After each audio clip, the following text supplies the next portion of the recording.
What's up, YouTube? This is Too Raw for TV.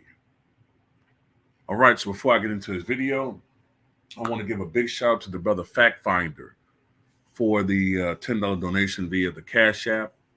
Much respect to you for showing love to Too Raw for TV. I'm going to keep on putting out these videos for you guys, putting out this content. Excuse me. All right, so this is a video I meant to do a couple of days ago. I just forgot. Sorry for that.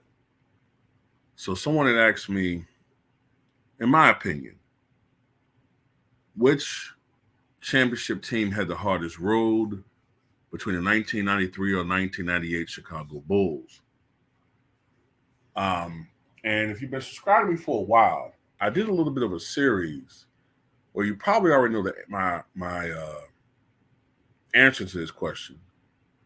I think it was which Bulls team had the toughest road to a title. And probably, if you've seen that series, you know which team I think it is. I do believe these two teams had the toughest roads: the 1993 Bulls and 1998 Bulls. First of all, it's hard enough to win a championship. Then to repeat with all these teams coming at you, all these teams specifically scouting to beat you, all these teams rebuilding, or not rebuilding, I shouldn't say that, teams adjusting their roster to compete with your team, then, players sometimes lose their fire. Sometimes they lose that drive, that focus. So to repeat is legendary. To do it 3 times in a row, well, that's why it's only been done 3 championships in a row. I believe only 4 times. George Mikan's Lakers, Bill Russell's Celtics, Kobe and Shaq's Lakers, and Michael Jordan's Bulls. And to be honest with you, to be fair, it's really only been done in the more competitive era twice. Jordan and Kobe and Shaq. So which one of these teams had it the toughest? Well, in my opinion, I would say the 98 Bulls. And the reason why I say the 98 Bulls is when you really look at it, both teams did not have the best supporting cast. The 93 team, I think, probably had one of the weakest and might have arguably had the weakest bench. Because, look, the 98 Bulls had Tony Kukoc, who won 6 Man of the Year in 96. So the 93 Bulls might have had the weakest bench, and Jordan was dealing with mental fatigue at that point. But he and Pippen were, especially Scottie Pippen, were in their primes. Jordan was right at the apex of his career. You could argue there was a little slippage, but Jordan and Pippen were pretty much in their primes, and they did a lot of heavy lifting in that playoffs. In 98, Pippen was breaking down. Pippen was breaking down physically. He missed half the season. As a matter of fact, after 95, after the 95-96 season, Scottie Pippen began to deteriorate as a player offensively. Some of it was physical. Some of it was the way the game was changing. Scottie was more of a slasher. Scottie was never a great jump shooter. I mean, he improved a bit in that department, but that was not his forte. Michael improved tremendously as a mid-range shooter. Matter of fact, I would say between 96 and 98, Jordan was the best mid-range shooter and mid-range player in the game. As a matter of fact, in 96 and 97, Jordan shot, if I remember correctly, 49% and 48% from mid-range.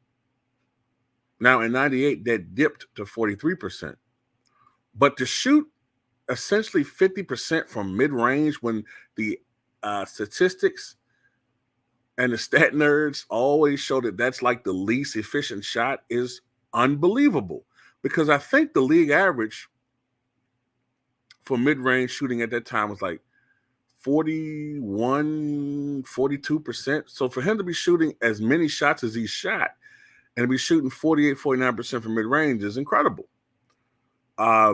Which is why I've always said if he played today, well, he wouldn't be having to work so hard to get his shot off and to create separation.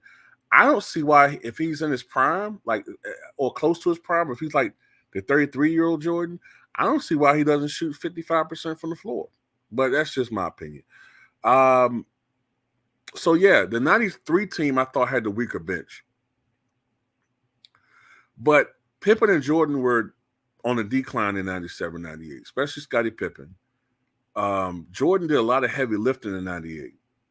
He played half the season essentially without Scottie Pippen. He played half the season not just as a primary scorer, which had been his accustomed role from when he came back out of retirement, but he also had to be the team leader often as far as facilitating, which is something that he hadn't really done in a long time. You know, ever since Phil Jackson came along, Scottie Pippen, John Paxson, B.J. Armstrong, and to an extent Ron Harper had been more of the ball handlers, and Jordan would go on the post and post up and play more off ball. But in 98, Jordan was more of a ball handler, more of initiating and running the offense, even though the ball didn't stay in his hands all the time because it's trying offense. But you get what I'm saying? He did a lot. Plus, he's playing on defense. He's playing on both ends of the floor. And by 98, because he wasn't, unlike some guys, allegedly taking banned substances, he was starting to show fatigue.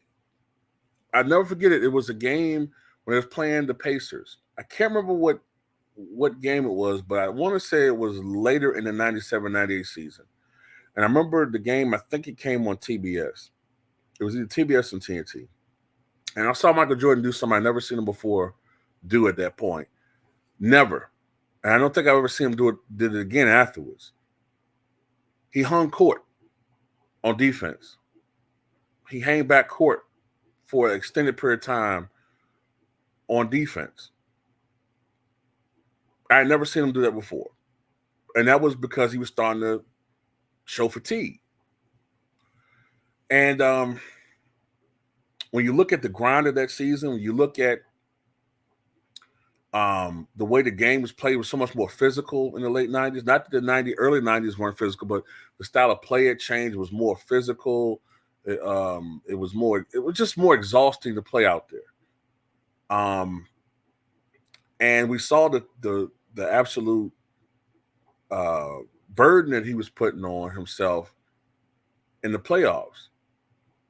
And we saw the shooting inconsistencies. That was fatigue.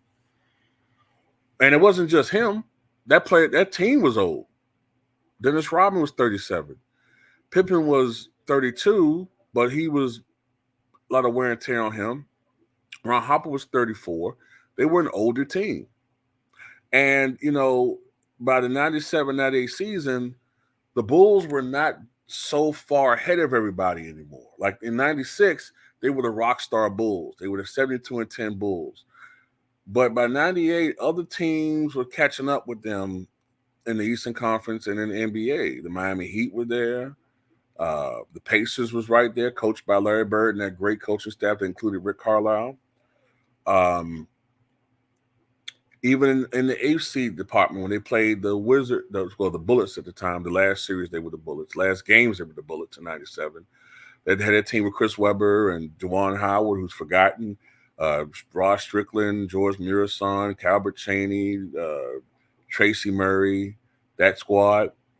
And then in 98, they played the then New Jersey Nets that had, Sam Cassell, Keith Van Horn, Kerry Kittles, Jason Williams. That was a squad, man.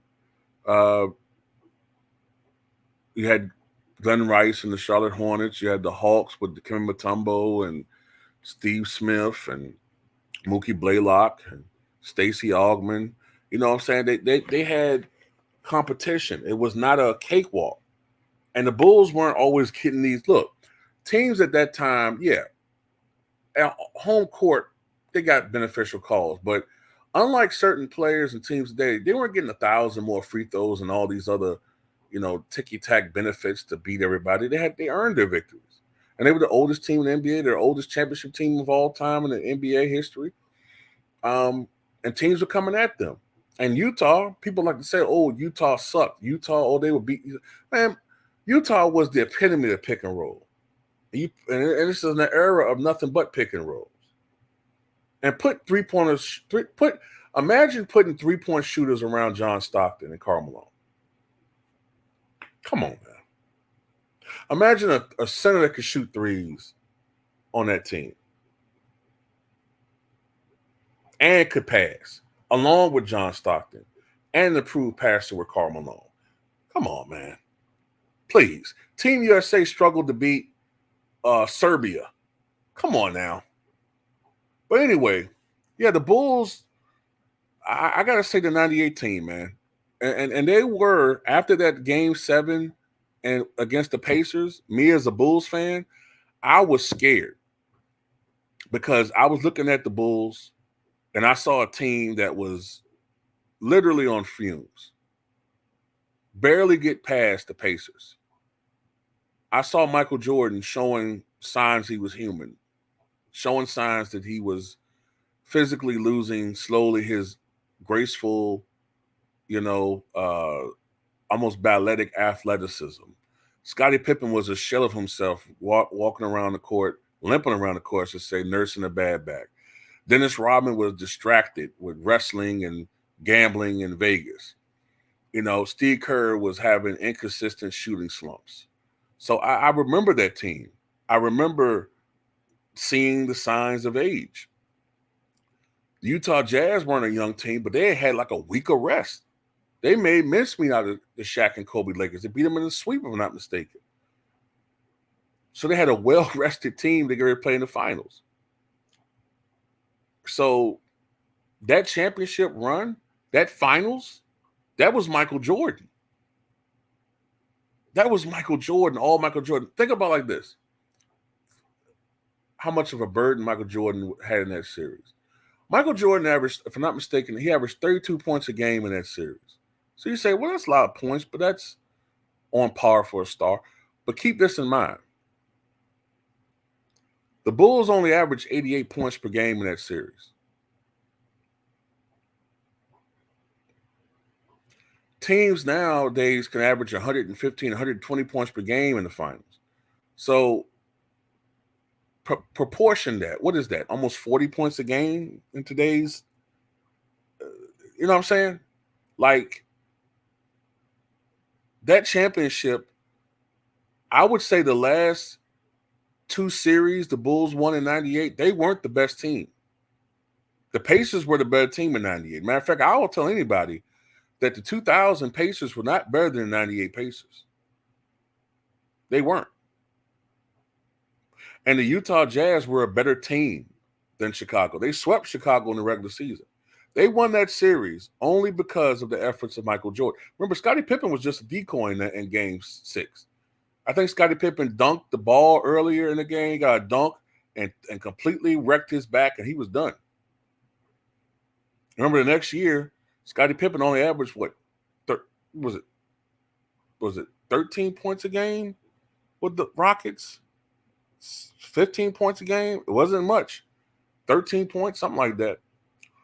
So, yeah, man, I would go with the 98 Bulls, man, because they didn't have the greatest bench, but the nucleus was older, and the rest of the NBA was catching up with Chicago. They were catching up big time. And that's pretty much how I feel about that. But tell me what you guys think.